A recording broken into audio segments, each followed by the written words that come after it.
దేవుని పరిశుద్ధ నామ స్తోత్రం అండి. కర్తరుடைய పరిశుద్ధ నామத்துக்கு మహిమ ఉండావதாக. ఈరోజు మనం ధ్యానించుకున్నట్టుకై వాక్యం తీసుకుందాం. ఆదికాండము 15వ అధ్యాయము முதல் నుండి 6 வாக்கியால் வரை சதுக்குந்தாம். இன்றைக்கு நம்மளுடைய வசனத்தின் தியானத்திற்காக ஆதியாகமம் 15வது அதிகாரம் 1 முதல் கொண்டு 6 வசனங்கள் வரைக்கும் வாசிப்போம். Genesis chapter 15 verses 1 to 6.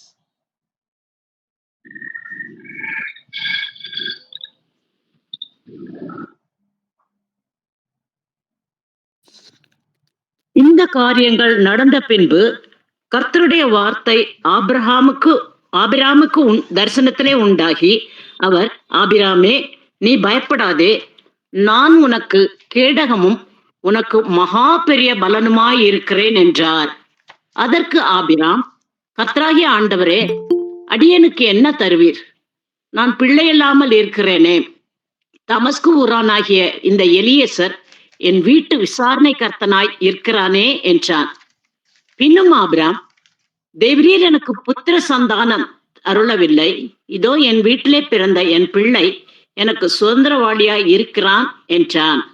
அப்பொழுது கர்த்தருடைய வார்த்தை அவனுக்கு உண்டாகி, இவன் உனக்கு சுதந்திரவாளி அல்ல, உன் கர்ப்ப பிறப்பாய் இருப்பவனே உனக்கு சுதந்திரவாளி ஆவான் என்று சொல்லி, அவர் அவனை வெளியே அழைத்து, நீ வானத்தை அண்ணாந்து பார், நட்சத்திரங்களை எண்ண உன்னாலே கூடுமானால் அவைகளை எண்ணு என்று சொல்லி, பின்பு அவனை நோக்கி, உன் சந்ததி இவ்வண்ணமாய் இருக்கும் என்றார். அவன் கர்த்தரை விசுவாசித்தான், அதை அவர் அவனுக்கு நீதியாக எண்ணினார். ஆமென்.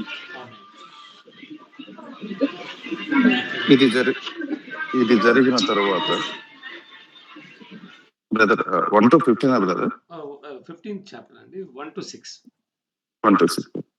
ఇది జరిగిన తర్వాత యెహోవా వాక్యము అబ్రామునకు దర్శనమందు వచ్చి, అబ్రామా, భయపడకుము, నేను నీకు కేడెము, నీ బహుమానము అత్యధికమగునని చెప్పెను. అందుకు అబ్రాము, ప్రభువైన యెహోవా, నాకేమి ఇచ్చిననేమి, నేను సంతానం లేని వాడనై పోచున్నానే. దమస్కు ఎలియాజరే నా ఇంటి ఆస్తికర్తయగును కదా. మరియు అబ్రాము, ఇదిగో, నీవు నాకు సంతానం ఇయ్యలేదు కనుక నా పరివారంలో ఒకడు నాకు వారసుడగునని చెప్పగా, యెహోవా వాక్యం అతని యుద్ధకు వచ్చి, ఇతడు నీకు వారసుడు కాడు, నీ గర్భవాసమున పుట్టబోచున్నవాడు నీకు వారసుడగునని చెప్పెను. మరియు ఆయన వెలుపలికి అతన్ని తీసుకొని వచ్చి, నీవు ఆకాశము వైపు తేరి చూచి నక్షత్రము లెక్కించుటకు నీ చేతనైతే లెక్కించుమని చెప్పి, నీ సంతానము అలాగునవునని చెప్పెను. అతడు యెహోవాను నమ్మెను, ఆయన అది అతనికి నీతిగా ఎంచెను. ఆమేన్.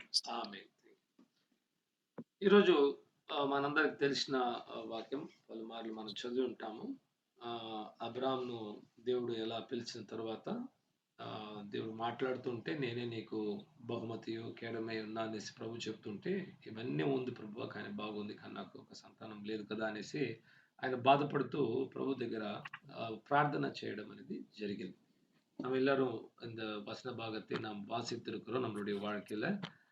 ஆபிராம் என்கிற அந்த மனிதன் வந்து கர்த்தர் அவரோடு பேசும்போது, நானே உனக்கு கேடயமா இருக்கிறேன், நானே உனக்கு பெரிய கோட்டையா இருக்கிறேன் என்று சொல்லி கர்த்தர் வந்து பெரிய காரியங்களை பேசிக்கிட்டு இருக்காரு. அவர் என்ன சொல்றாரு? ஆண்டவரே, இதெல்லாம் நல்லதுதான், அதான் எனக்கு ஒரு பிள்ளை இல்லாம போயிடுச்சேன்.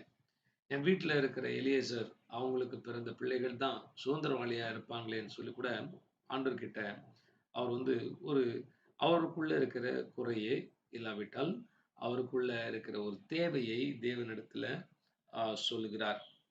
అవును ప్రియులారా, దేవుడు వచ్చి ఈరోజు అబ్రాహాముతో మాట్లాడినట్లు గొప్ప విషయాలు మాట్లాడుతుంటే మనం వచ్చి మన జీవితంలో ఉన్న మరి చిన్న చిన్న విషయాలు కూడా తీసుకొచ్చి, ప్రభువా ఇవి లేవు అవి లేవు అనేసి మనం మాట్లాడడం అనేది వాస్తవమైన మాటలు.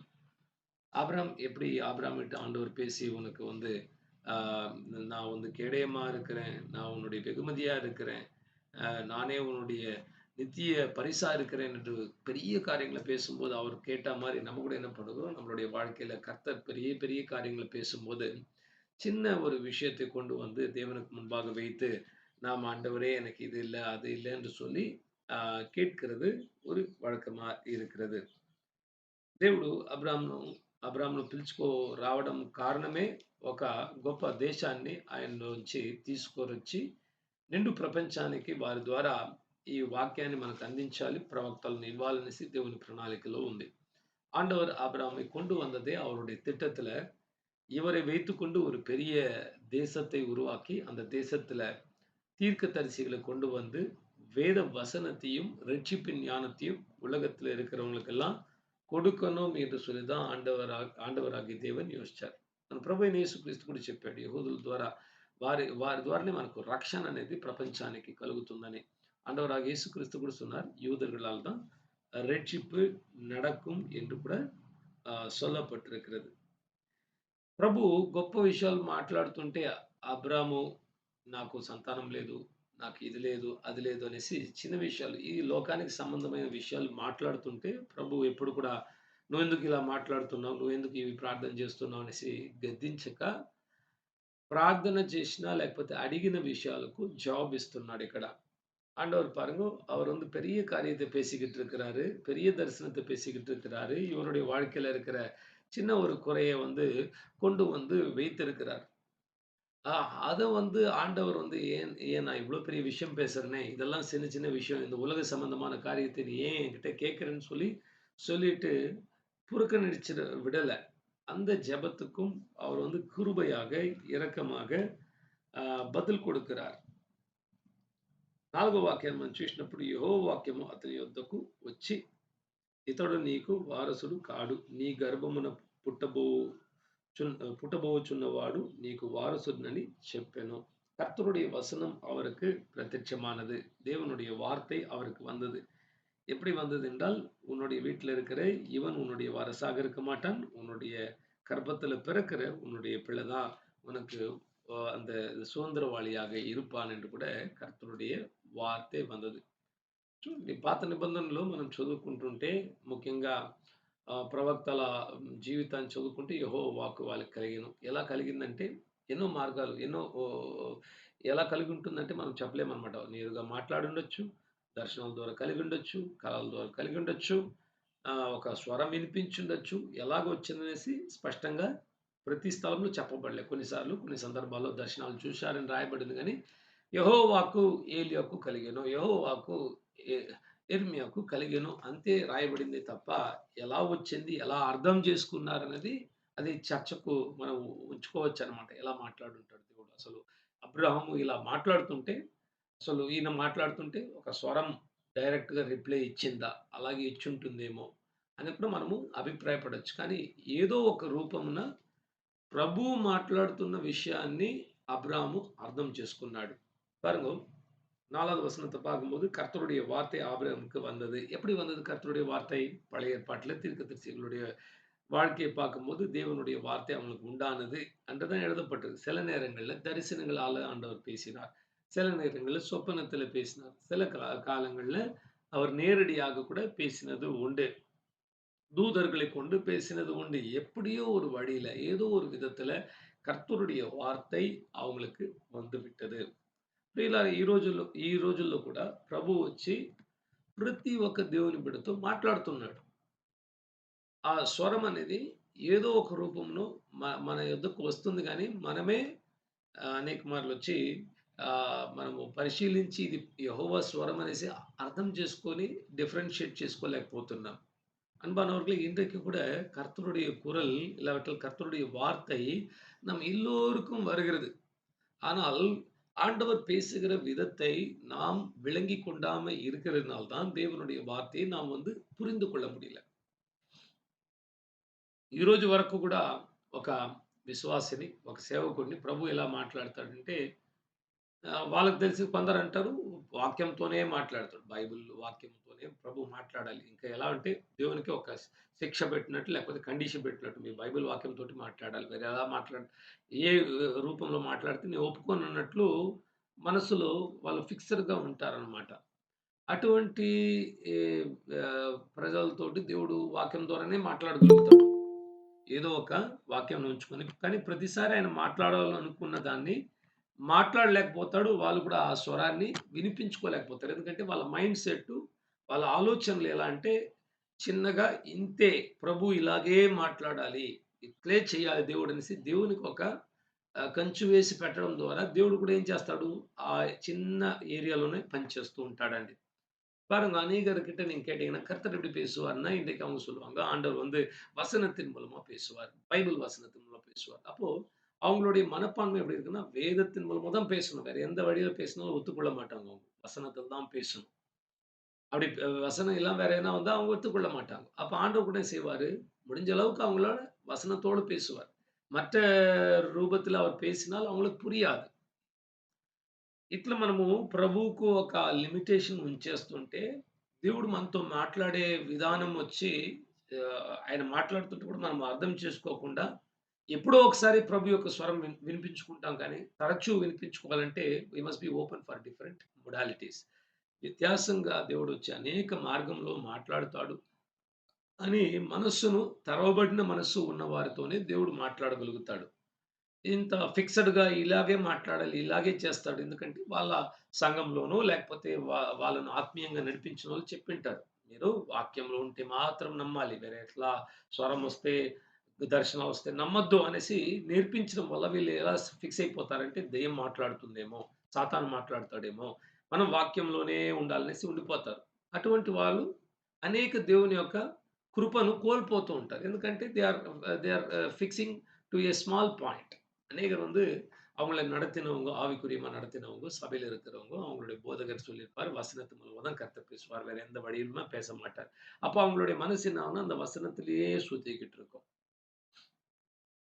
మరికొందరు ఎలాగంటే ప్రభువు మాట్లాడితే స్వరం గట్టిగా నా చెవులు వినబడితేనే దేవుడు మాట్లాడాడు. అలా లేకపోతే మాట్లాడలేదనుకుంటారు.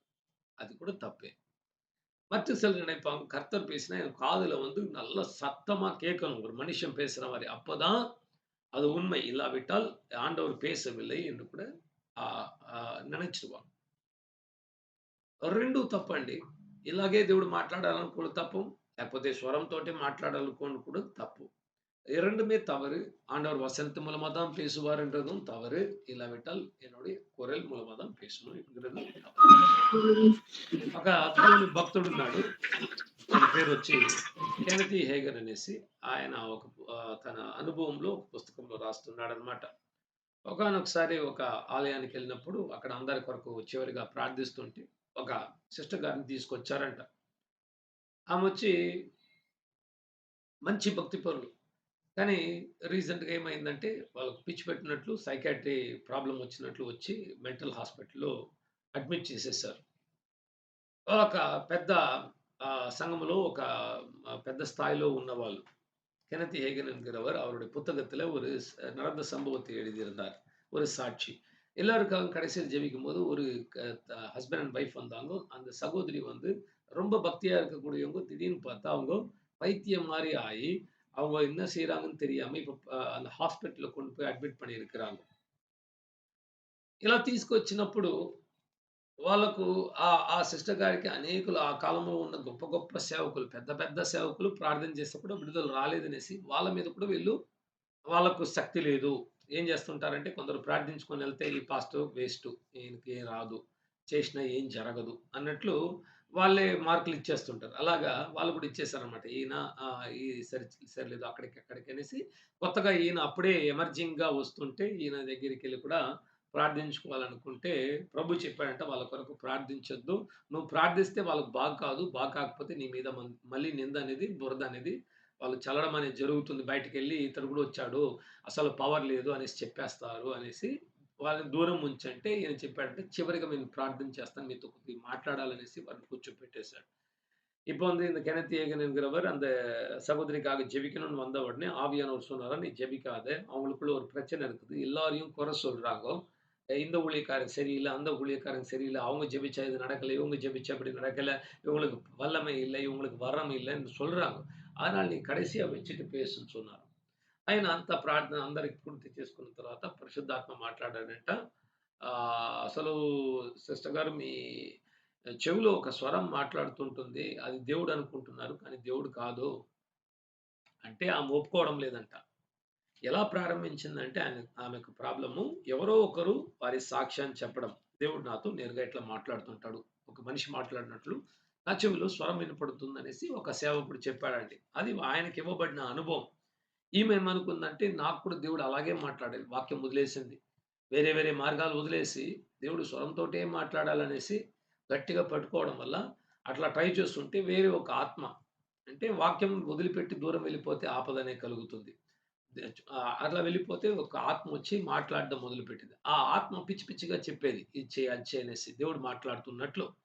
అనేక మార్లు మనం చాలా జాగ్రత్త వహించాలి. దేవుడే మాట్లాడుతున్నట్టు ఉంటుంది. వేరొక ఆత్మ అనేది మనలో క్రియ చేయడానికి ఛాన్సెస్ ఉన్నాయి. ఎంత ఆత్మీయంగా వెళ్ళిపోయినా సాతాను తప్పుదారి పట్టించడానికి ఉంది. అందుకే వాక్యం అన్న బలమైన ఈ బండ మీద మన జీవితం అనేది కట్టబడాలి. ఈ వాక్యం మీద మనకి ఏ అనుభవం కలిగినా వాక్యంతో పోల్చుకోవడానికి ఈరోజు దేవుడు మనకొక యార్డ్ స్టిక్ ఇచ్చాడనమాట. ఏ ఒక్క అనుభవం వచ్చినా ఈ వాక్యానుసారంగా ఉందా? లేకపోతే వాక్యానికి విరుద్ధంగా ఉందా? వాక్యములు లేనివి రావచ్చు గానీ, వాక్యానికి விருத்தమైనది రాకూడదు. பாருங்க நம்மளுடைய வாழ்க்கையில வருகிற எந்த ஒரு அனுபவமா இருந்தாலும், நாம வந்து அந்த வேத வசனத்தின் அடிப்படையில இருக்கிறதான்னு பார்க்கணும். வேத வசனத்துக்கு புறம்பாகனா வெளியில வரலாம். ஆனா வேத வசனத்துக்கு எதிரா வரக்கூடாது. இப்போ இந்த சகோதரிக்கு என்ன நடந்துச்சுன்னா, யாரோ ஒருத்தர் சொன்னாங்களாம், ஒரு ஊழியக்காரர் என்கிட்ட வந்து, ஆண்டவர் வந்து குரல்ல பேசுவார். அப்ப இவங்களுக்கும் ஒரு ஆசை. ஆண்டவர் அப்படிதான் பேசணும். வசனத்த விட்டுட்டாங்க. ஆண்டவரே கூட நேரா பேசணும், நேரா பேசணும்னு ஸ்டார்ட் பண்ணாங்க. வேற ஒரு ஆவி அவங்கள பிடிச்சுக்கிச்சு. ఇది మాట్లాడి, మాట్లాడి, మాట్లాడి ఆత్మ అపవిత్ర ఆత్మ ఏం చేసిందంటే, ఈమెని పిచ్చిదానిగా చేసేసిందండి చివరికి. இந்த ஆவி பேசி, பேசி, பேசி கடைசியில என்ன பண்ணுச்சுன்னா, இவங்கள பைத்தியமாக பண்ணிடுச்சு. ఇప్పుడు ప్రభువు ఈ సేవకుని ద్వారా వాళ్ళకు విడుదలను పొందుకోవాలంటే ఒకటే మార్గం చెప్పాడట. నువ్వు ఇది పాపము. దేవుడు నాతో మాట్లాడడం లేదు. ఈ స్వరము నాకు వినిపించుకోకూడదు. దేవుని స్వరం నాకు వినబడాలి. దేవుని వాక్యం నాకు వినబడాలని చెప్పి, నువ్వు విసర్జించే ఆత్మను నువ్వే గద్దించాలి. నాలోంచి వెళ్ళిపో అని చెప్పాలంటే, ఆమె చెప్పిందంట, "నో. నేను చెప్పను. నాకు ఈ స్వరం వింటుంటే చానా ఇంపుగా ఉంది. చానా బాగుంది. కంఫర్టబుల్‌గా ఉంది." ఎందుకంటే 24 అవర్స్ మాట్లాడుతూ ఉంటుందంట. ఇక్కడెళ్లి కూర్చో, ఇటు రా, అటు వెళ్ళు, అటు వెళ్ళు, ఇటు వెళ్ళు, ఇది చెయ్యి, అది చెయ్యి అంటే ఈమె అది ఎలా డైరెక్షన్స్ ఇస్తుంటుందో అలాగే చేస్తుంది. నవ్వు అంటే నవ్వడం, కిందకి దొర్లు అంటే దొర్లడం. అందుకే ఈమె పిచ్చి పట్టిందనేసి మాక్సిమం సైకియాట్రీ హాస్పిటల్‌లో పిచ్చి పెట్టిన వాళ్ళని తీసుకెళ్ళే వాళ్ళకంతా కూడా ఆత్మల యొక్క పొజిషన్ అనేది ఉంటుందన్నమాట. ఆత్మ వాళ్ళలో ఉండి వాళ్ళకు కొన్ని దర్శనాల్లాగా చూపించడము, లేకపోతే కొన్ని స్వరంతో మాట్లాడడం వల్ల వాళ్ళేం చేస్తుంటారంటే ఆ యొక్క ఆత్మకు స్పందిస్తూ ఉంటారు. చూసే వాళ్ళకు మనకు పిచ్చితనంగా కనబడుతుందన్నమాట. ఏంది వేరోళ్ళలాగా చేస్తున్నారంటే, వాళ్ళకు వేరొక ఆత్మీయమైన ప్రపంచాన్ని సాతాను చూపిస్తూ వారిని బాగా ఇట్లా వారి జీవితాన్ని చెడపడానికి చేస్తూ ఉంటాడు. பாருங்க இவங்ககிட்ட அந்த ஊழியக்காரர் சொன்னாராம், "நீங்க வந்து மனம் திரும்பி, இந்த குரல் என் கூட இனி பேசக்கூடாது. ஆண்டவருடைய வார்த்தை தான் என் கூட பேசணும். இத நான் அந்த பிசாசை நான் துரத்துகிறேன்னு சொல்லி நீங்க சொன்னா தான் போகும். நீங்க சொல்லுங்கன்னா." அவங்க சொன்னாங்களாம், "இல்ல எனக்கு இந்த ஆவி பேசுறது, அது ஆண்டவரோ, பிசாசோ எனக்கு பிடிச்சிருச்சு. நல்லா இருக்குது." ஏன்னா 24 ஹவர்ஸ் பேசிக்கிட்டே இருக்குது. நல்லா இருக்குது. இப்ப உக்காருன்னு சொல்லுது, இங்க பாருன்னு சொல்லுது, சிரின்னு சொல்லுது, விழுந்து பொறலுன்னு சொல்லுது, ஓடுன்னு சொல்லுது. எல்லாமே இவங்க செஞ்சுகிட்டு இருக்காங்க.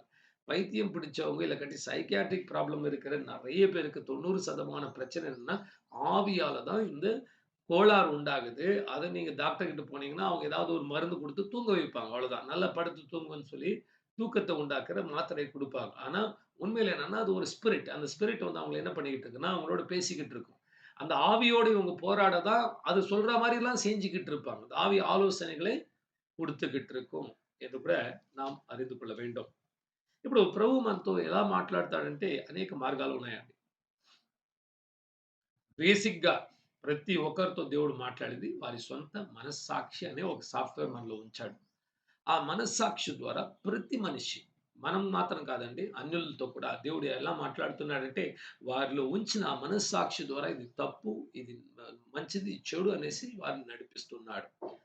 பேசிக்கா அடிப்படையாக தேவன் ஒவ்வொரு மனுஷனோடு எப்படி பேசுகிறார் என்றால், அவனுடைய சொந்த மனசாட்சியோட பேசுகிறார். மனசாட்சி இல்லாவிட்டால் ஆண்டவர் பேசவே முடியாது. எல்லாருக்குள்ள வைத்திருக்கிற ஒரு சாஃப்ட்வேர் அது.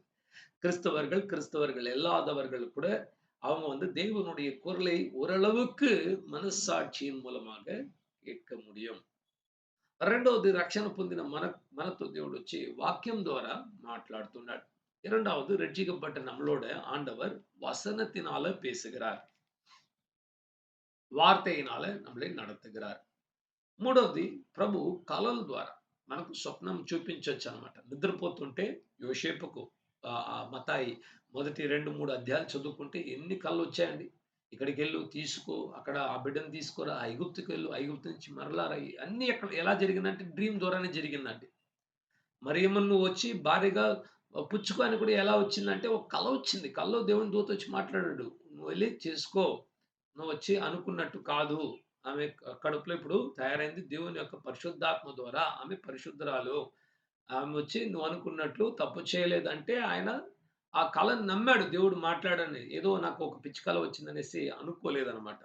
సో, మన కలలను కూడా మనలో మన దేవుడొచ్చి మనతో స్వప్నం ద్వారా మాట్లాడుతుంటే కొన్ని కలను మనం సీరియస్ తీసుకోవాలి. ఏ కల సీరియస్ తీసుకోవాలంటే, ఏ కల మీరు మర్చిపోలేకుంటారో. కొన్ని కొన్ని కలలొస్తే ఆ రోజంతా కూడా మన హృదయంలో ఒక ఆనందమో, లేకపోతే ఒక దుఃఖం అనేది కలుగుతుంది కదా! అటువంటివి అది நிஜమైన கல்லனమాట. பாருங்க ஆண்டவர் கனவுகள் மூலமா, சொப்பனத்து மூலமா பேசுவார். சொப்பனம் எப்படி பேசுவார்ன்னா, பாருங்கன்னா மத்தேயு சுவிசேஷம் 1 2, 3 அதிகாரம் வாசிச்சு பார்த்தீங்கன்னா, யோசேப்போட சொப்பனத்து மூலமா தான் பேசினார். "மரியாளே உன்னுடைய மனைவியாக எடுத்துக்கொள். நீ நினைக்கிற மாரி கிடையாது. அவங்களுடைய வயத்துல உருவான அந்த குழந்தை பரிசுத்த ஆவியினால உண்டாகி இருக்கிறது." அவர் விசுவாசித்தார். கனவு வந்து சும்மா வந்து எல்லாமே அது வந்து ஏதோ வந்தது, தூங்குனதுனால வந்ததுன்னு நெனச்சுன்னு விட்டுறது தவறான காரியம். எந்த கனவ நாம வந்து உண்மையா எடுத்துக்கொள்ளணும்னா, எந்த கனவு நமக்குள்ள அந்த நாள் அதை பார்த்த உடனே மறக்க முடியாம இருக்குது. அது நமக்கு வந்து சந்தோஷத்தையோ, இல்லாவிட்டால் துக்கத்தையோ, பயத்தையோ உண்டாக்குதுன்னா, அந்த கனவ நம்ம கொஞ்சம் సీరియస్‌గా எடுக்கணும். కలలు ఎలా కలుగుతుందండి? మొట్టమొదటి మనకు ప్రసంగిలో చెప్తున్నాడు. ఎక్కువ ఆలోచించడం వల్ల. ఒక విషయాన్ని పదే పదే ఆలోచించడం ద్వారా, మాట్లాడడం ద్వారా మనం కొన్ని టూర్ గురించి మాట్లాడుకున్నామనుకోండి. ఇక్కడికెళ్ళాలి, అక్కడికెళ్ళాలి. ఆ రోజు నైట్ పడుకుంటే ఎక్కడో వెళ్ళినట్లు, తిరిగినట్లు వస్తుంది. అది నిజమైన కల కాదు. అది మనిషి యొక్క హృదయంలో కలిగే కల. ఆ ఎక్కువ విపరీతమైన ఆలోచన వల్ల కలిగే కలలొచ్చి మనకు ఎటువంటి அபாயமோ, మంచో ఏదొక్కటి చేయదండి. பாருங்க மனுஷனுடைய அதிகமான யோசனைனால பேச்சுவார்த்தை பண்ணதுனால வர கனவுகள் இருக்கும். உதாரணத்துக்கு நீங்க வந்து ஒரு சுற்றுலா பயணம் போணும்னு சொல்லி பேசிக்கிட்டு இருக்கீங்க, பார்த்துக்கிட்டு இருக்கீங்க. அன்னைக்கு நைட் படுத்தீங்கன்னா, எங்கேயோ ஊருக்கு போற மாரி இருக்கும், வர்ற மாரி இருக்கும். அத வந்து நம்ம சீரியஸா எடுக்க தேவையில்ல. அதனால நமக்கு நல்லதும் இல்ல, கெட்டதும் இல்ல. కానీ భయాన్ని పుట్టించేది, హృదయంలో వచ్చి విపరీతమైన ఒక బాధను పుట్టించేది మాక్సిమం వచ్చి ஆத்மீயమైన பிரபஞ்சம் నుండి వచ్చే ఒక மெசேஜ் அனమాట. நம்மளுடைய உள்ளத்துல பயத்தையோ, வருத்தத்தையோ, துக்கத்தையோ உண்டாக்கக்கூடிய அப்படிப்பட்ட கனவுகள் ఆవికుரிய ఉలగத்திலிருந்து வருகிற కనవాగ இருக்கும். ఆత్మీయమైన ప్రపంచం అని నేను చెప్పినప్పుడు అది చీకటి రాజ్యమైనా అయ్యుండొచ్చు, దేవుని రాజ్యం వెలుగు సంబంధమైన రాజ్యమైనా అయ్యుండొచ్చు. 2 ఆత్మీయమైన ప్రపంచమే. సాతాను, వాని దూతలు, దేవుడు, వారి దూతలు నివసించే ఆ ప్రదేశాన్ని இட்ஸ் கால்ட் ஸ்பிரிச்சுவல் வேர்ல்ட். ஆத்மீயமான பிரபஞ்சம். ஆவிக்குரிய உலகத்திலிருந்து வருகிறது என்று சொல்லும்போது, அது இருளின் அ அ அ ராஜ்யத்திலிருந்தாவது வரலாம். దేవునుடைய ఒளிమయமான రాజ్యத்திலிருந்தாவது வரலாம். దేవుడు కూడా కొన్నిసార్లు మనల్ని హెచ్చరించడానికి ఆయన చూపిస్తున్న కల అనేది మనలో భయాన్ని పుట్టిస్తుంది. కానీ దాంతో పాటు ఒక మార్గం అనేది కూడా మన జీవితంలో కల్పిస్తుంటాడు. ஆண்டவர் காட்டுகிற சில கனவுகள் நமக்குள்ள துக்கத்தையும், வேதனையும், பயத்தையும் உண்டாக்கலாம். ஆனா அதற்கான வழியை கூட உண்டாக்கி விடுவார். కానీ సాతాను చూపించే కళ్ళు ఎలా ఉంటాయంటే, మనల్ని నాశనపరచడానికి, మన జీవితాన్ని పాడు చేయడానికి అటువంటి కళ్ళు ఎక్కువొస్తుంది. పాపం చేసినట్లు కళ్ళొస్తాయి. తప్పైన కార్యాలు చేసినట్లు కళ్ళొస్తాయి. అపవిత్రమైన కళ్ళొస్తాయి. ఇవి ఎక్కడి నుంచి వస్తుందంటే ఆత్మీయమైన ప్రపంచం, చీకటి ప్రపంచం నుండి. మనం ఎవరినో హత్య చేసినట్టు, మనల్ని ఎవరో హత్య చేసేసినట్టు, ఎవరో చనిపోయినట్టు, ఇటువంటి కలలన్నీ కూడా ఎలా ఇస్తుంటారంటే సాటానిక్ వరల్డ్ నుంచి వస్తుంటుంది. వాటిని నమ్మడం ద్వారా ఏమవుతుందంటే ఆత్మీయమైన ప్రపంచంలో ఏది కలిగినా అది ఆహ్, ర్ కొద్ది కాలంలోనే అది నిజంగా ఈ భూమి మీద కూడా జరిగిపోతుందండి. దేవుని నియమం ఏంటంటే anything should come upon this earth should come from the spiritual world.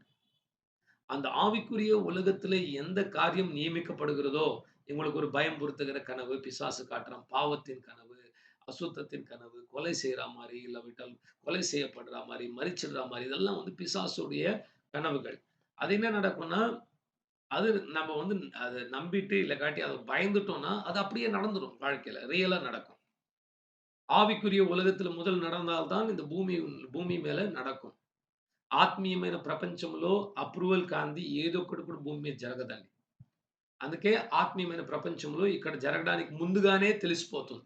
ఇప్పుడు మీరు అపవిత్ర ఆత్మల దగ్గరికెళ్లి అడిగితే కూడా సోది చెప్పేవాళ్ళు ముందుగానే ఎలా చెప్తున్నారు? వాళ్ళకి తెలుస్తుందన్నమాట.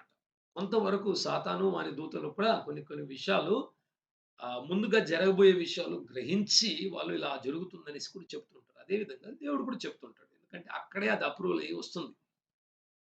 దేవుని సమాజంలో చర్చ జరిగే దినం ఒకటి ఉంది. మనము బైబిల్ గ్రంథంలో యోబు గ్రంథం చదువుకుంటే అక్కడ ఏం జరుగుతుందంటే, ఆ సభలో సాతాను కూడా వస్తున్నాడు. అక్కడ ఒక కోర్ట్ ఉంది. ఆ కోర్ట్‌లో వాడు కూడా వస్తున్నాడు. వాని దూతలు రిప్రజెంటేటివ్స్ వచ్చి కొన్ని కొన్ని కార్యాలు ఇలా చేయాలి, అలా చేయాలనేసి మాట్లాడుకుంటున్నారు. అక్కడ వచ్చిన అట్లా మాట్లాడినప్పుడే యోబు గురించి దేవుడు మాట్లాడడం, సాతాను మాట్లాడడం, వాళ్ళ మధ్యలో జరిగిన ఒక కేస్ ప్రూవ్ చేసుకోవడానికి యోబు జీవితంలో అంత శ్రమలు అనుభవించాడు. యోబు ఏం తప్పు చేయలేదు. யோபுடைய வாழ்க்கையில பார்க்கும்போது, அவருடைய வாழ்க்கையில நடந்த எல்லா துன்பத்துக்கு காரணம், அங்க ஒரு சபை நடக்கிறது. அந்த சபையில தேவனும், தேவனுடைய தூதர்களும், சாத்தானும் அவனுடைய தூதர்கள்லாம் வர்றாங்க. அங்க பேசி எந்த ఉలగத்துல எப்படி நடக்கணும் ఎన్கிற కార్యம்லாம் பேசுவாங்க. ఇప్పుడు యుద్ధం జరుగుతుందనుకోండి. ఇది అట్లా ఊరికే జరిగిపోలేదు. ఎయిదర్ సాతాను యుద్ధ నుంచి అయినా, దేవుని అనుమతి నుంచి అయినా, ఇద్దరు పరస్పరం ఒప్పుకోవడం వల్లైనా ఏదో మనకు తెలీదు. ఆ రహస్యం తెలీదు. కానీ ఎక్కడో ఒకటి చీకటి రాజ్యం నుండో, వెలుగు రాజ్యం నుండో అనుమతించడం వల్లనే ఈ భూమి మీద ఇవి జరుగుతుంది. గానీ అలా లేకపోతే అసలు ఏ ఒక్క వ్యక్తి ట్రంప్ కాదు, ఎవరు కాదు. ఎవ్వరు ఏం చేయలేరు. మనుషులు చేయాలంటే ఈ ఆత్మల యొక్క సపోర్ట్ కావాలి. అపవిత్ర ఆత్మ అయినా కావాలి, దేవుని ఆత్మ అయినా ఖచ్చితంగా కావాలి. இப்ப உலகத்துல நடக்கிற யுத்தங்கள் இருக்கலாம். இந்த யுத்தங்கள் வந்து சும்மா அப்படி நடந்துராது. ஆவிக்குரிய உலகத்துல பேசி, அது வந்து இருளின் ராஜ்யத்தில் இருந்தாவதும், இல்லாவிட்டால் தேவனுடைய ராஜ்யத்தில் இருந்தாவதும், అనుమతిக்கப்பட்டு அந்த సపోర్ట్ కుడకపట్టా தான் இந்த భూమిயில நடக்கும். ఇప్పుడు కలల ద్వారా దేవుడు కూడా మాట్లాడతాడు. కనువుల మూలமா ఆండవర్ పేసువారు. మరుసటి దర్శనాలు మనం ప్రార్థన చేస్తుంటే, కన్ను విప్పుకొని చూస్తుంటే కొందరికి ఓపెన్ విజన్స్ కనబడుతుంది. ఓపెన్ విజన్స్ అంటే ఇట్లా నేకెడ్ అయ్యి మీరు కళ్ళు మూసుకోవాల్సిన అవసరం లేదు. ఇలా ఓపెన్ చేసి చూస్తుంటేనే కొన్ని కొన్ని కనబడతాయి. ఆత్మీయమైన ప్రపంచంలో ఉన్న సందేశం అనేది వాళ్ళకి కనబడుతుంది. అది విజన్స్. మనము మెలకువగా ఉన్నప్పుడు మనకు కనబడేదే దర్శనం అని కూడా చెప్తుంటాం.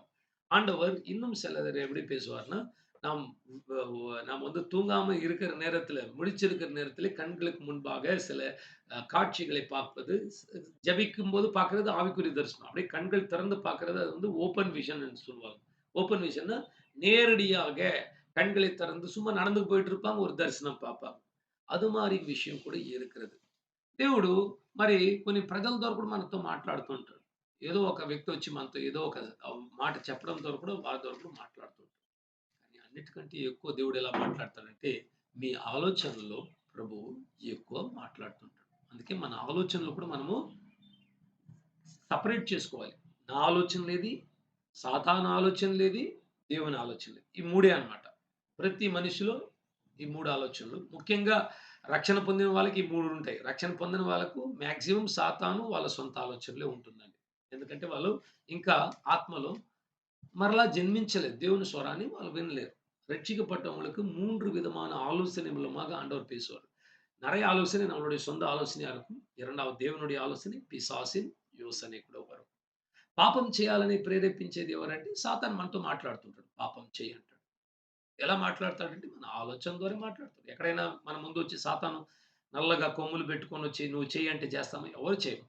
గద్దించి పారిపోతాం. మనం ఒకటి వాడినన్నా తరిమేస్తాం. మనమైనా పారిపోతాం. కానీ సాతాను ఏం చేస్తాడంటే కుయుక్తితో మన ఆలోచనల్లో వచ్చి ఏం చేస్తున్నాడంటే మనలో పగను, మనలో ద్వేషాన్ని, మనలో కపటాన్ని, మనలో అనేక విధమైన ఆహ్, దేవునికి నచ్చని కార్యాలను వచ్చి మన మైండ్‌లో వచ్చి వాడేం చేస్తాడంటే కేస్ బిల్డ్ చేసినట్లు తప్పుగా చెప్తుంటాడు. వీళ్ళని చూడు వీళ్ళిలా ఉన్నారు, వాళ్ళలా ఉన్నారు.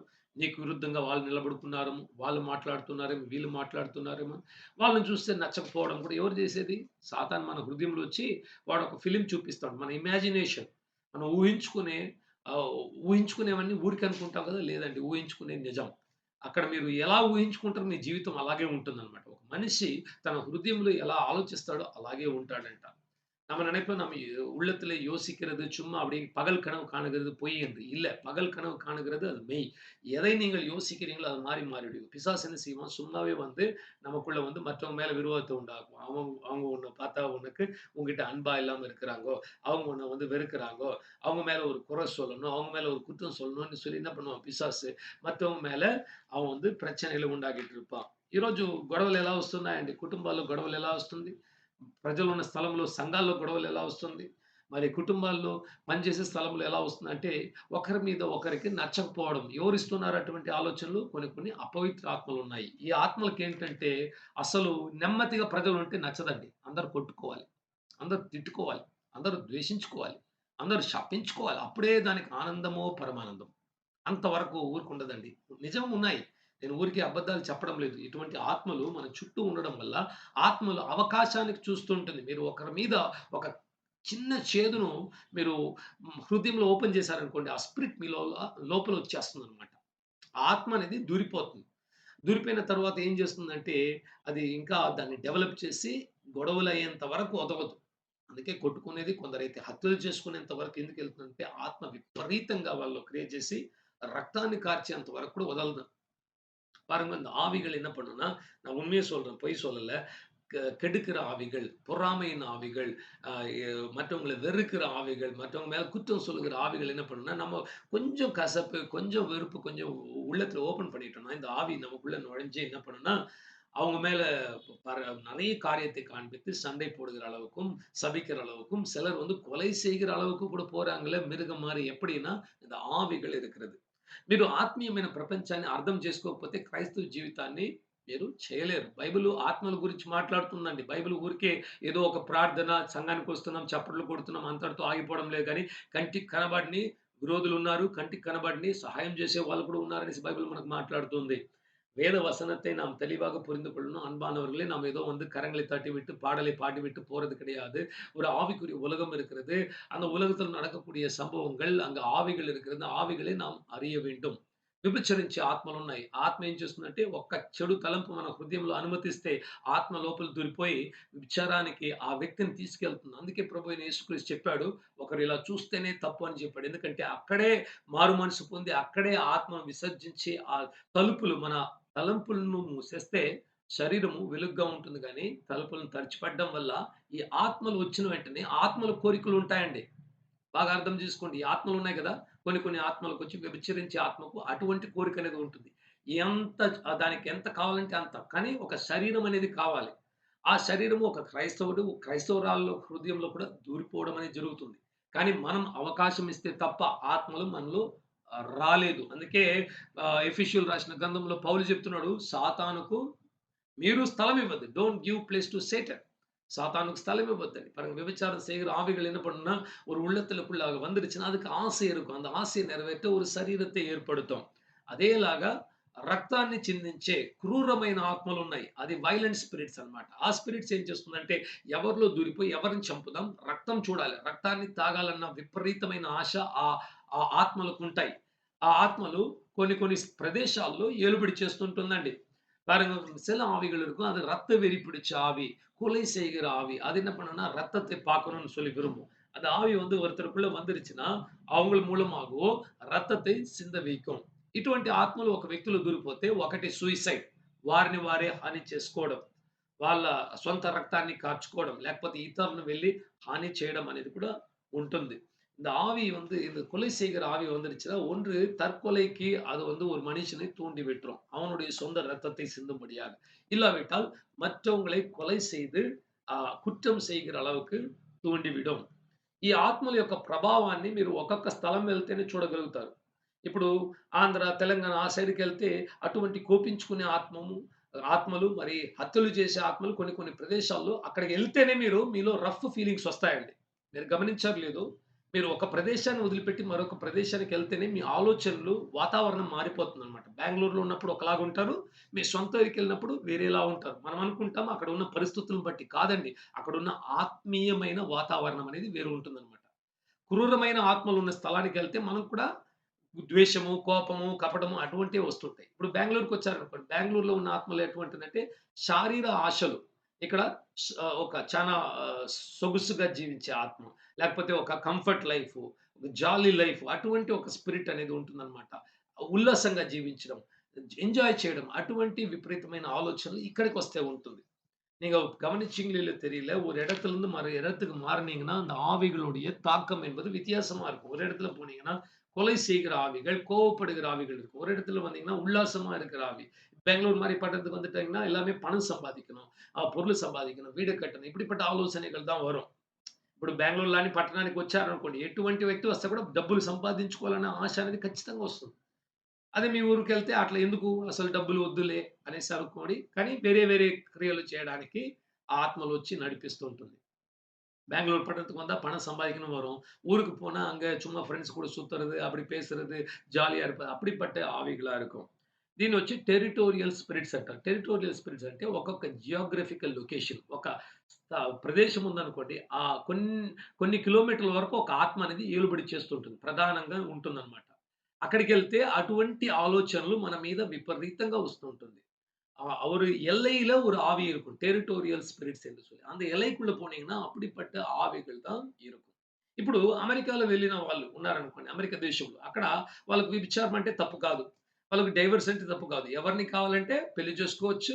రేపటి దినము వారిని బట్టలు విప్పినట్లు విప్పేసి ఇంకొకరితో వెళ్ళిపోతుంటారనమాట. వాళ్ళకది తప్పుగానే అనిపించదు. ఎందుకంటే అక్కడ విపరీతంగా అటువంటి ఆత్మలు అందరిని పొసెస్ చేసేసింది. అట్లా మనం లేకపోతే మనల్ని పిచ్చోళ్ళనుకుంటారు. అక్కడికెళ్తేనే మనం కూడా కాంప్రమైజ్ అయిపోతాం.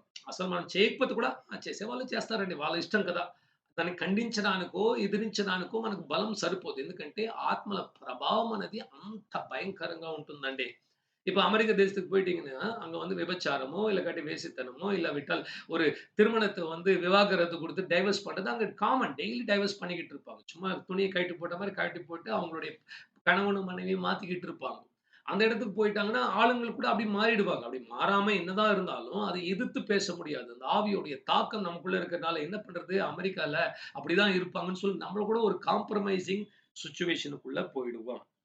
ఎందుకు ఇన్ని మాటలు చెప్తున్నా అంటే, యెహోవా వాక్కు అబ్రాహాముకొచ్చినప్పుడు, నీకొక వారసుడు కలుగుతాడని ప్రభువు మాట్లాడిన తర్వాత ఏం చేశాడంటే, బయటికి తీసుకెళ్ళి నక్షత్రాలను కూడా చూపించాడు. చూడు, ఇదిగో చూడు.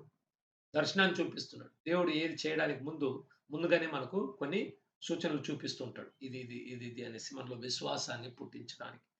ఎప్పుడు నక్షత్రాలను చూసి నీ యొక్క సంతానం ఇలా ఉంటుంది అబ్రాము అని చెప్పినప్పుడు అబ్రాహాము దేవుడిని విశ్వసించాడు. విశ్వసించడం ద్వారా నీతిమంతుడు అనిపించుకున్నాడు.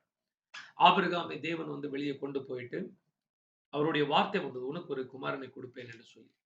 உனக்கு உனக்கு ஒரு சந்ததி உண்டாகும் என்று சொல்லிவிட்டு வானத்தில் இருக்கிற நட்சத்திரங்களை காட்டினார். நட்சத்திரங்களை பார்த்த உடனே உன்னுடைய சந்ததி கூட இப்படிதான் செழித்தோங்கி வளரும் என்று சொன்ன உடனே அவருக்குள்ள விசுவாசம் வந்துவிட்டது. ஆண்டவர் எந்த ஒரு காரியத்தை செய்கிறதுக்கு முன்பாக கூட என்ன பண்ணுவார்னா, சில தரிசனங்கள், சில అడయాళங்களை కాண்பிக்கிறது அவருடைய వழకం. దేవుడు మీ జీవితంలో, నా జీవితంలో ఏదో ఒక్కటి కూడా ఆయన ముందుగా చూపించకుండా, తెలియపరచకుండా చేయడండి. దాన్ని ఏదో ఒక విధంగా మనల్ని తయారు చేస్తూ, మనలో விசுவாசாన్ని పుట్టించడానికి దేవుడు ప్రయత్నిస్తుంటాడు. ஆண்டவர் ஏதோ ஒரு விதத்துல நமக்குள்ள விசுவாசத்தை உண்டாக்கவும், நம்மளோட பேசவும் அவர் வந்து ఉదవి செஞ்சுக்கிட்டே இருப்பாரு. ఈరోజు కొన్ని సంవత్సరాల క్రితమే 2022లోనే దేవుడొచ్చి ఒకసారి దేవుని వాక్కు వచ్చి, దేశాలు నిన్ను పోషిస్తాయనేసి కూడా ఈ యొక్క పరిచర్యకు దేవుడు వాగ్దానం ఇచ్చాడు. அநேக ஆண்டுகளுக்கு முன்பாகவே 2022 நினைக்கிறேன். தேசங்கள் இந்த ஊழியத்தை పోషిக்கும் என்று కూడా சொன்னார். ఈ పరిచర్య మేము ప్రారంభించుకోవడానికి ముందుగానే అనేక దేశాల్లో తీసుకెళ్తాననేసి ప్రభువు ప్రవచనాల ద్వారా మాట్లాడడం అనేది కూడా ముందుగానే చూపించడం అనేది కూడా జరిగింది. ஊழியத்துல இருக்கிற ஆரம்பிக்கிறதுக்கு முன்பாகவே ஆரம்பிக்கிற கட்டங்கள்லயே ஆண்டவர் வந்து அநேக தேசங்களுக்குள்ள கொண்டு போய் பிரகாசிக்க வைப்பேன் என்று కూడా கர்த்தர் சொல்லியிருக்கிறார்.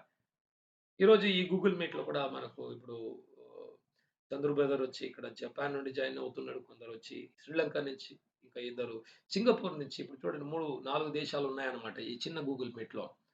நீங்க கவனிச்சீங்களோ இல்லையோ, இந்த சின்ன கூகுள் மீட்லயே நம்ம கொஞ்சம் பேர் இருக்கும்போதே, ஜப்பான்லேருந்து ஒரு சகோதரர் இருக்கிறாங்க. சிங்கப்பூர்லேருந்து சில சகோதரிகள் இருக்காங்க.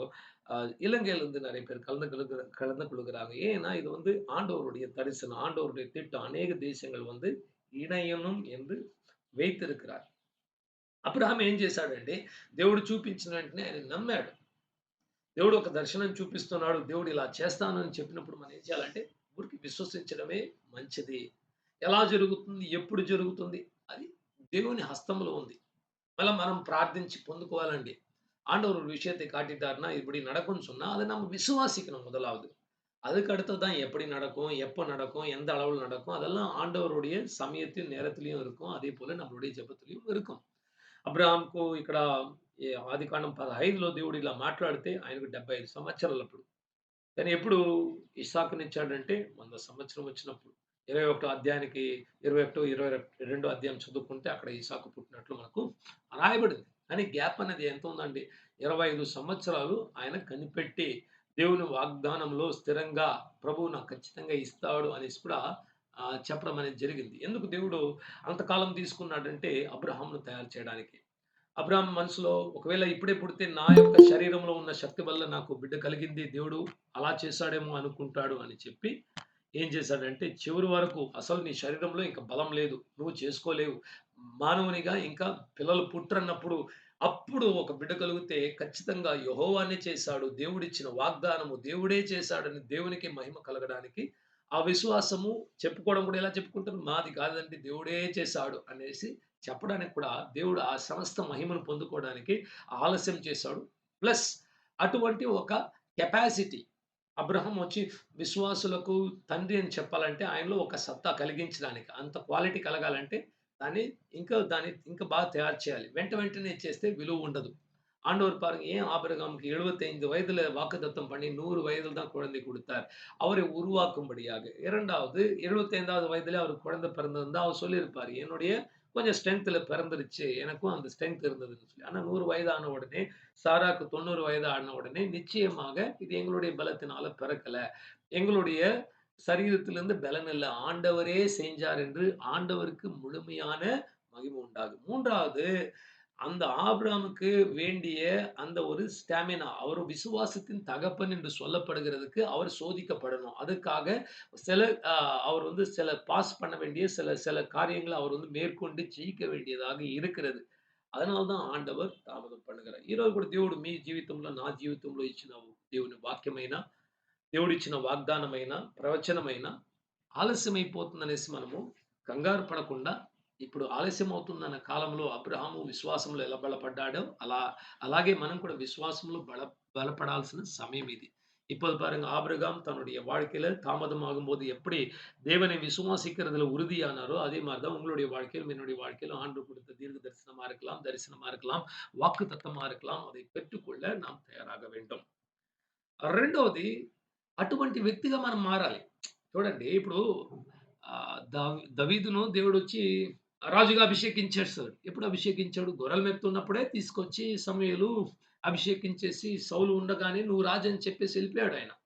యెహోవాకు నువ్వే ఇజ్రాయెలుకు రాజు అనేసి ఒక మనిషి వచ్చి నూనె పోసి అంటించి ప్రార్థన చేసి నువ్వే రాజు అని చెప్పేసి వెళ్ళిపోయాడు. కానీ రాజ్యం ఎప్పుడు చేతిలో వచ్చేసిందా? రాలేదు కదా!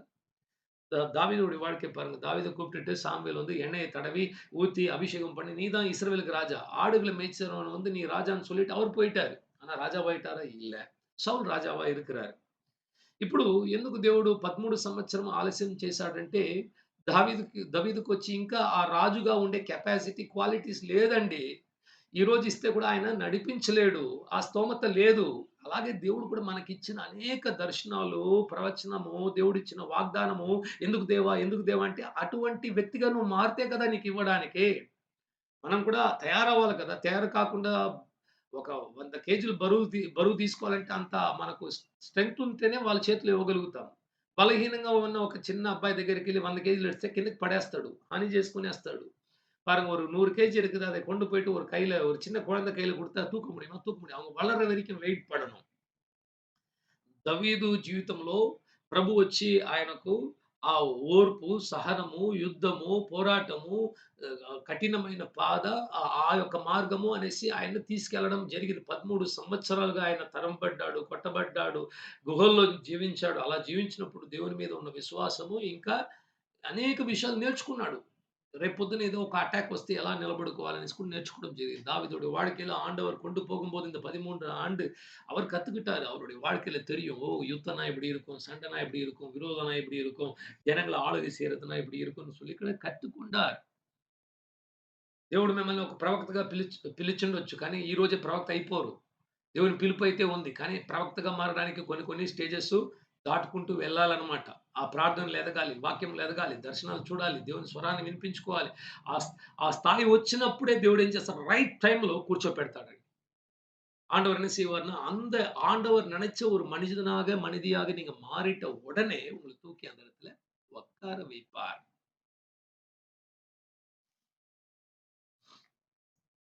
ఈ ఒక్క విషయాన్ని మనము బాగా అర్థం చేసుకోవాలి. இந்த ஒரு விஷயத்தை நாம் புரிந்து கொள்ள வேண்டும். You must become the man or woman what God has promised.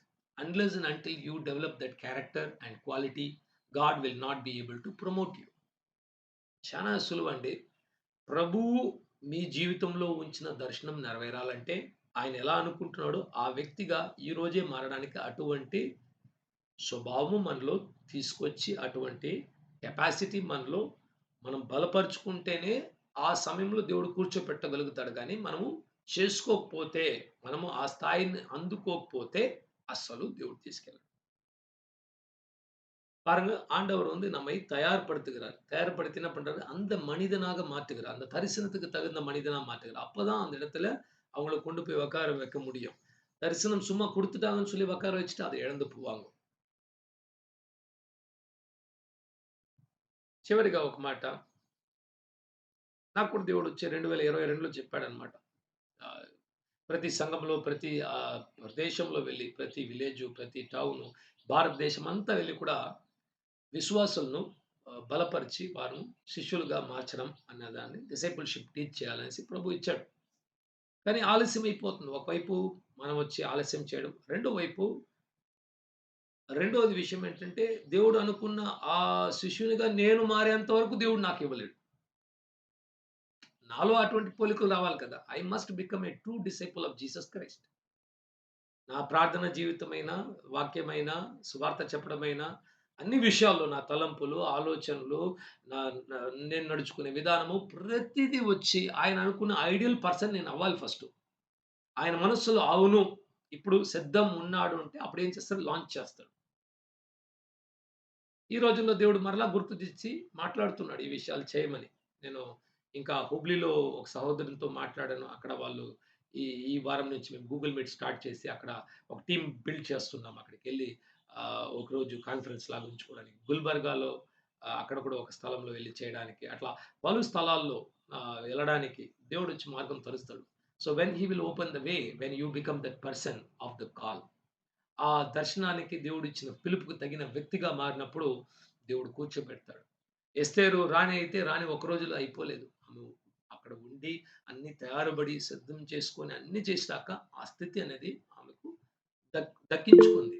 எஸ்தருக்கு வந்து அந்த எடுத்த நாள்லயே அவங்களுக்கு ராணிய குடுத்துரல. அவங்க வந்து இருந்து அந்த ராஜ அரண்மனையில பழகி, அவங்கள சுத்தப்படுத்திக் கொண்டு, அழகுபடுத்திக் கொண்டு, ஞானத்திலலாம் வளர்ந்து எல்லாமே செஞ்சப்ப தான் வந்தது. దానియేలు, షద్రక్, మెషక్, అబేద్నెగో కూడా బబిలోనుకి వెళ్ళిన వెంటనే వాళ్ళని వచ్చి పెద్ద పెద్ద గవర్నర్స్‌గా కూర్చోపెట్టలేదండి. అక్కడికెళ్ళిన తర్వాత 3 ఏండ్లు అక్కడ వాళ్ళు పెద్ద ట్రైనింగ్‌లో వెళ్లారు. ఆ ట్రైనింగ్‌లో వాళ్ళు విశ్వాసంగా ఉండడం, మేము ఈ మాంసం తినము, ఇది తినము, అది తినము అనేసి గట్టిగా నిలబడుకోవడం వల్ల ఆ నిజాయితీని వాళ్ళు నందుకున్న తరువాత దేవుడు ఏం చేశాడంటే ఆ స్థితిలో తీసుకెళ్ళాడు. தானியேலும், ஷாத்ராக், மேஷக், அபேத்நேகும் அந்த நாட்கள்ல அவர்கள் பயிற்சி பெறுகிற நாட்கள்ல அவங்க சரியா பயிற்சி பண்ணதுனால அங்கவே அவங்க வந்து அவங்களுடைய விசுவாசத்தை விட்டுக் கொள்ளாம, இதை நாங்க சாப்பிட மாட்டோம், இதை நாங்க புசிக்க மாட்டோம், கர்த்தருக்காக நிற்போம் நிற்கிறனால தான் பெரிய அளவுல போய் ராஜாவின் ஸ்தானத்துல நிற்க முடிந்தது. Please understand, God can never promote a man if he doesn't become a man inside before he can do something outside. ఒక వ్యక్తి దేవుడు అనుకున్న ఆ స్థితిని నొందుకోవాలంటే మొట్టమొదటిగా తన హృదయంలో అటువంటి క్వాలిటీస్ ఉంటే తప్ప దేవుడు కూర్చోపెట్టలేడు. అలా కూర్చోపెడితే అప్పుడే డిసాస్టర్ అనేది జరుగుతుంది.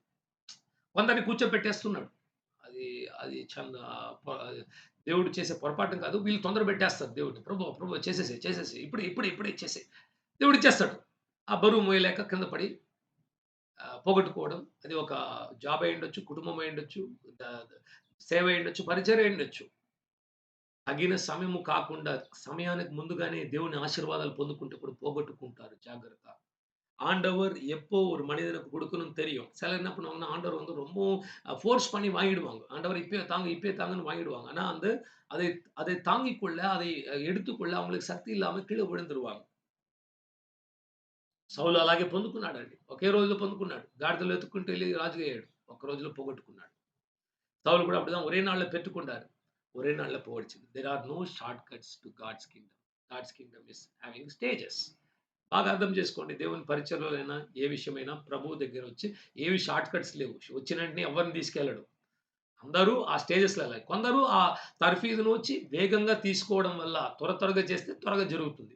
మనం ఆలస్యం చేస్తుంటే, మనం లోబడకుంటే అది ఆలస్యమైపోతూ ఉంటుంది. అంతే తప్ప అందరూ ప్రతి ఒక్కరు యథార్థంగా ఈ మార్గంలో వెళ్ళి తయారయ్యి ఆ స్థితిని నొందుకున్నప్పుడు అబ్రాహాముకు వచ్చింది. 100 ఏళ్ళు ఉన్నప్పుడు ఆయన అనుకున్నాడు. ఖచ్చితంగా నాకు దేవుడు బిడ్డనిస్తాడు. నాకు ఆ కుమారుని ద్వారా ఈ సంతానం అనేది వర్ధిల్లుతుంది అనేసి ఆయనలో విశ్వాసము పరిపూర్ణమైనప్పుడు దేవుడు ఏం చేశాడంటే, తగిన సమయంలో వచ్చి இசாக்குను వాళ్ళ చేతిలో అప్పగించాడు. ஆபிரகாம் எப்பொழுது அவருடைய வாழ்க்கையில நிச்சயமாகவே ஆண்டவர் எனக்கு குடுத்துட்டாரு. எனக்கு வந்து எந்த ஒரு சந்தேகமும் இல்ல. என் வாழ்க்கையில இது நடந்துருச்சு. ஆண்டவர் ஒரு பெரிய சந்ததியை உருவாக்கிட்டார் என்று அவர் விசுவாசத்தின் தகப்பன் ஆயிட்டார். அப்ப ஆண்டவர் பார்த்தார். Yes, this is the right time. Give him the Isaac. ஈசாக்கை குடு என்று சொன்னார். ఆయన ఇసాకును పొందుకోవడానికి ముందుగానే ఆయన విశ్వాసపు తండ్రిగా మారాడు. ఇసాకును పొందుకున్న తర్వాత కాదు. ஈசாக்கை பெற்றுக்கொள்வதற்கு முன்பாகவே அவர் விசுவாசத்தின் தகப்பனானார். பெற்றுக்கொண்டதுக்கு பிறகு கிடையாது. ఆయన విశ్వాసపు తండ్రిగా మారడం వల్లనే దేవుడు చేసిన వాగ్దానాన్ని నెరవేర్చారండి.